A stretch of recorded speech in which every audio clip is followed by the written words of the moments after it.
Right now on the line, we've got Tina Traster from rcbizjournal.com joining us. Good morning, Tina. How are you? Very good morning. I'm well. How's everybody over there? We're doing very well. Thank you very much. I do have to say it before we even start. I was hoping if you had any other insight into what's going on with Hi-Tor, I would appreciate and kind of an update. Michael, we talked to Supervisor Specht earlier, and he was hesitant to talk about anything because he's expecting to meet at some point, maybe this week, with the other supervisors, and they may put out some kind of an announcement at some point, so he didn't want to jump that gun. All right. I know we were talking about it, I believe it was last week, or yes, with you. It was only a week ago. And you were very passionate about that topic, we know.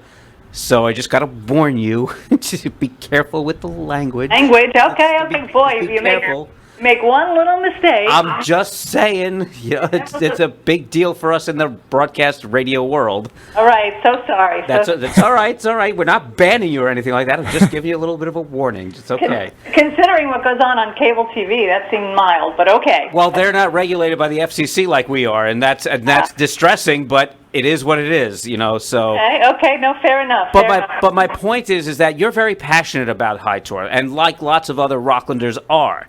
And you're not just covering it from a very unique perspective, not only the business aspect of it, but from someone who's very passionate about rescuing the dogs and cats and giving them a home and figuring out what we can do with them. And yes, we're all tired of why we've been talking about this for years already.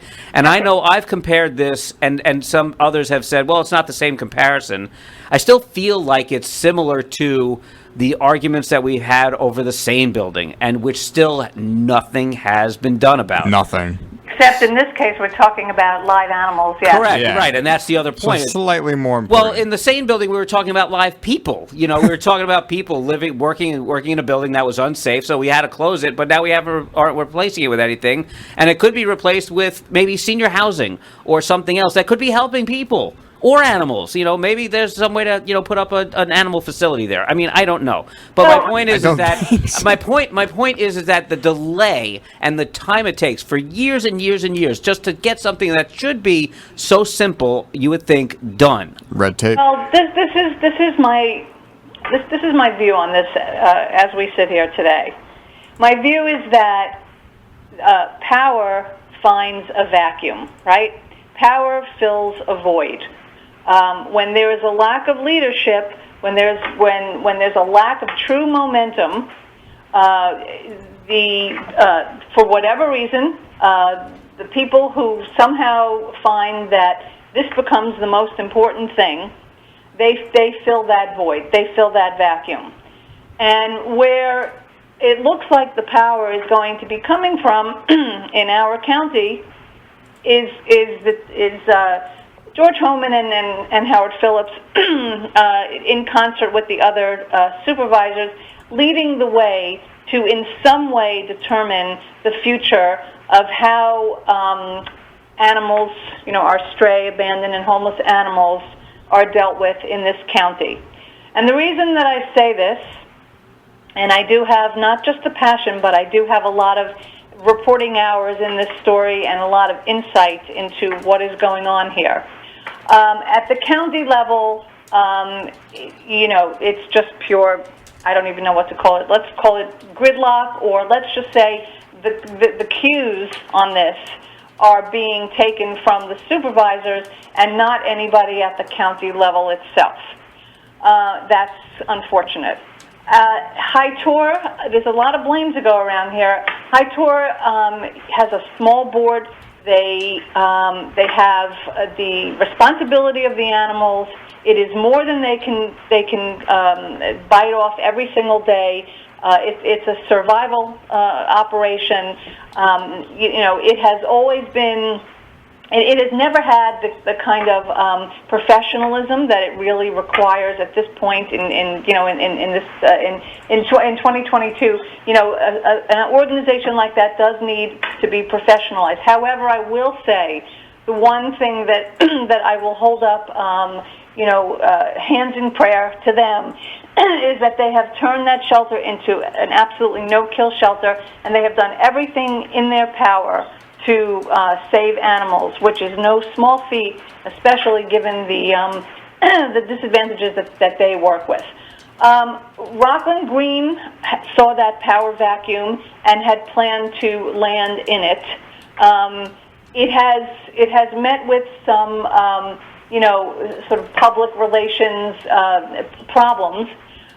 So I think what's happening is there's a pivot, which essentially is going to maybe in some way boil down to the same thing. The bottom line here is, from what it appears to be, is that the supervisors want control. They want to determine where the shelter goes, how it gets, and this is interesting because what funds are they expecting to use? The ones that the county has raised? I think this raises a couple of questions. At the very least, the $475,000 that Hi-Tor itself raised, I would say, belongs back to the nonprofit organization. Certainly nobody has been working with Hi-Tor to move forward on this for quite some time. The rest of the monies, all the county money that's been raised, the rest of the $8 million or so, are the supervisors, expecting that county funds will be used to purchase a municipal building somewhere in Clarkstown or Haverstraw to create a shelter that the supervisors essentially have control over? And then, here's another thing that comes to my mind is if the supervisors put themselves in control of our county, the only shelter that's here in the county. Well, supervisors come and go, and their philosophies come and go. And I don't see that as potentially the way to create stability around the shelter. What I said last week, and what I wholeheartedly believe, and I understand it's a high bar, is that if Hi-Tor really wanted to move into its next iteration, it would have to do so by severing its ties with the county, getting off county land, becoming truly an independent nonprofit that is not dependent on the county's land or in a relationship with the county. And if Hi-Tor were to be able to move swiftly, which this is unfortunate, I don't think that they can, then I believe that the town supervisors would recognize that there's a shelter that already exists, and to reinvent the wheel wouldn't make a whole lot of sense. One of the very telling things is that Hi-Tor's 5-year contract, and then I'm going to move on unless you want to ask me any more questions, but Hi-Tor had a 5-year contract with the towns.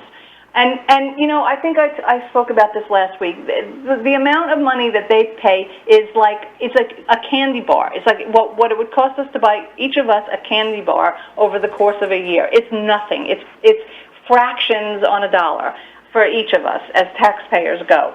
But that's what they pay, and at one point that's what they said was the problem before it became firecrackers. And they, I've lost my train of thought. I was just saying that this contract, which was signed 5 years ago, and it includes these contributions, is coming to an end at the end of this year. And I understand that no genuine negotiations have been started up to move forward. So with all of this, like I said, bringing this back full circle, with all of the power vacuum having been created, with no contract on the table, no contract in sight, the legislators tripping over themselves over this issue, the strongest voices, those who feel the strongest, which is George Homan and Howard Phillips, are taking up the reins, and they are the ones who are now in charge of moving this issue forward. That's where we are today. Whether they're successful, how they manage to, if they manage to be able to use the county money that's been raised, whether or not there's a miracle that Hi-Tor finds its way. These are the things that certainly I'm watching as a reporter and as an animal lover and as a county taxpayer. What are your thoughts, Jeff? About specifically what? I mean, what do you want me to give my thoughts about it? About where you think this is going based on what you hear, what you know. You hear all the supervisors and the county executive talking about this. Where do you suppose this is all headed? I still feel like this is comparable only in how it becomes productive to the Sane building. I do. I feel like it's going to go nowhere. Go ahead. Okay, but wait, okay. Yeah. I'm sorry, I shouldn't interrupt because I asked you a question. But going nowhere still means that let's just say it's status quo, Yeah. and Hi-Tor has to continue to exist. But where does the money come from the towns? Well, the money comes from wherever it's been coming from all these years, whether there's some money from the county or whether it's from their own fundraising. The money will still come from where it's been coming from to stay, so they'll stay put right where they are. Nothing will improve, nothing will change, and we'll still wring our hands over, well, we need a new place and we need it to be fireworks free and we need it to be better for the little dogs and cats, but we'll still not get anything accomplished. I really just feel like it's one of those issues that is just going to become stagnant for years. Yeah. And nothing will be done about it, unfortunately. I mean, that's just the way I feel about it. Yeah. Well, we need. I mean, the citizens really need to step up, to rise up, to have their voices heard. I don't know that you see it on Facebook, but that's certainly not enough. Yeah, and that's the thing. We were kind of talking about that earlier. You know, the difference between rising up on social media and rising up in real life. You know, if you don't rise up in real life, you can post the greatest tweet of the morning. It's not going to accomplish anything. And plus, it feels like we're rising up over lots of other things of late, and all those messages just get drowned out. You know, today the most important thing is Hi-Tor. Tomorrow the most important thing is abortion. The day after that the most important thing is legalized drugs. And tomorrow the most important thing is bail reform. I mean, it all gets lost and we all get super excited and loud over it, but nothing gets done. That's where I feel like we're stuck in a nothing gets done mode. I know, and for some of us, and myself included, I spend a lot of time thinking about this one particular issue. And I feel the frustration, and I wish that somebody could step up in a meaningful way that would really be in the interest of the animals.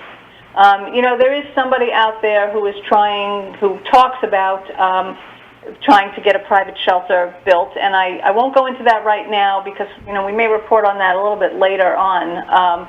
But it's just conceptual. It's just really a conversation. Mm-hmm. Yes, we need something to happen in this county. I mean, in the end of the day, it's Gandhi who talks about the reflection of people is how they treat their animals, and we do not get good marks. I mean, I think that the people at Hi-Tor are doing the best they can. I think the people at Hi-Tor have done pretty good job in the last many years, at least in saving the animals and putting their attention to saving the animals.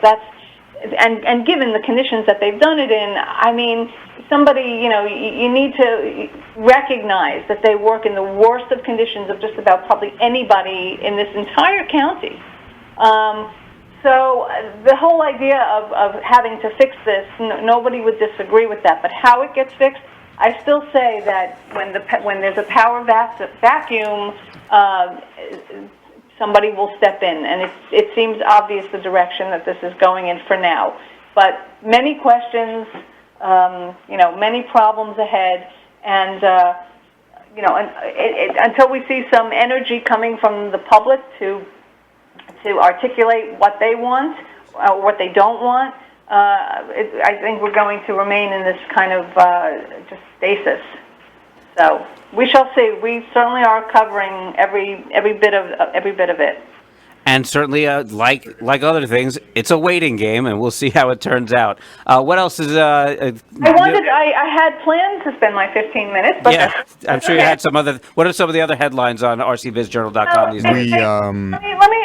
Let me urge dear listeners to take a look at Mr. Speck talked this morning about the FOPUD, which is the Floating Overlay Plan Unit development that's going on in Ramapo.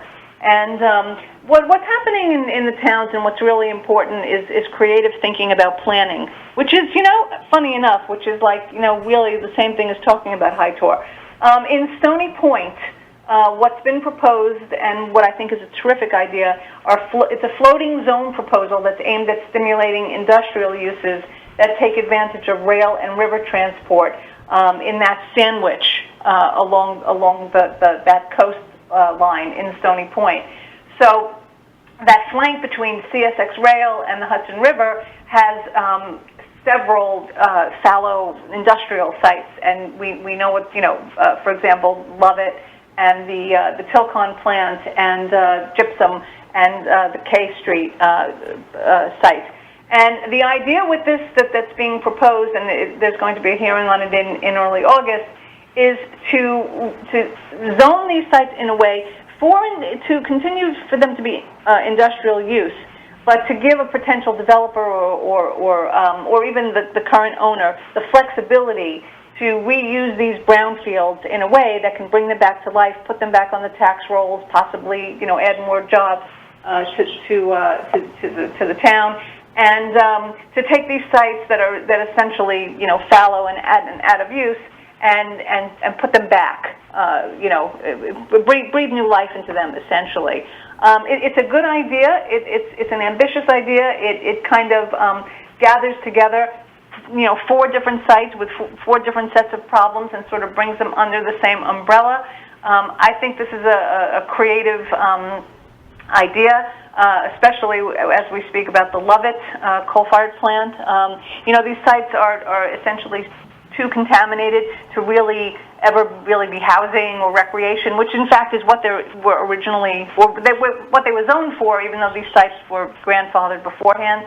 And so I think this is progressive thinking about, actually it adds up to almost 300 acres in the town of Stony Point.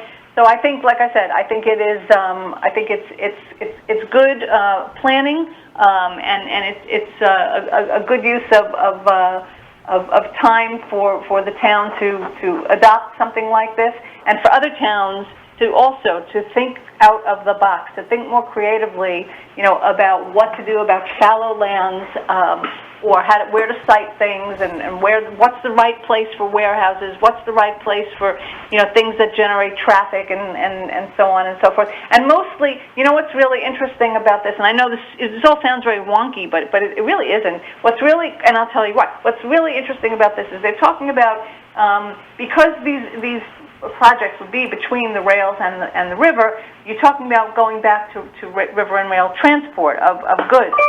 Well, we all know that we've got a real problem going on here in Rockland County with the increase of trucks. We just recently followed the story of Lincoln Properties on 303 getting their approvals to put in that 220,000 square foot warehouse. This in a sense is aimed at trying to take some of those trucks off the roads. So very interesting. Check it out on RC Biz Journal.